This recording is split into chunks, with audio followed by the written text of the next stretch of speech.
নতুন করে যেই জালেম বিএনপি সৃষ্টি হয়েছে সেই বিএনপিকে 12 তারিখ আমরা লাল কার্ড দেখাবো।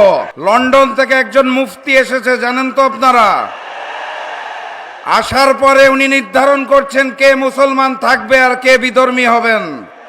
ওনার বক্তব্যের মাধ্যমে উনি ইসলামের ইতিহাস পরিবর্তন করে দিচ্ছেন।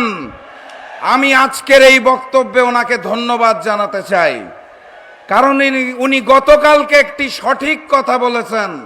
উনি বলেছেন 5 তারিখের পরে একটি দল নতুন করে জালেম হয়েছে যারা গুপ্ত ছিল। উনি সঠিক বলেছেন, আমি ওনাকে ধন্যবাদ জানাই।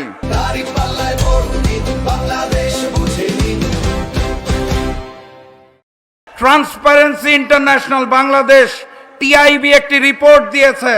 তারা বলেছে 5ই আগস্টের পরে বাংলাদেশে 600টি রাজনৈতিক সহিংসতা হয়েছে, যার মধ্যে 92% জন্য দায়ী, অর্থাৎ 550টি রাজনৈতিক সহিংসতার পিছনে দায়ী এই বিএনপি।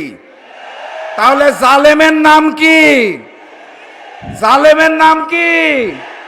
আর আমরা সকলেই জানি এই লন্ডনী মুফতি গত 17 বছর লন্ডনে গুপ্ত ছিলেন।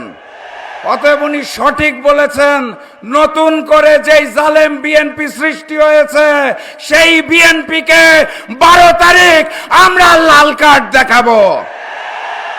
রাজশাহীতে যেই 6টি আসন আছে সেই 6টি আসনে দাঁড়িপাল্লাকে জয়যুক্ত করে আগামী দিনের প্রধানমন্ত্রী ডাক্তার শফিকুর রহমানকে উপহার দিতে হবে। তার আগে গণভোট আছে, ভুলেন নাই তো?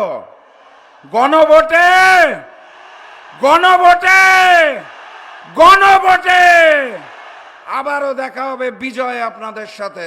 বিজয়ের পথে যাত্রা শুরু, জীবন অথবা মৃত্যু। আসসালামু আলাইকুম।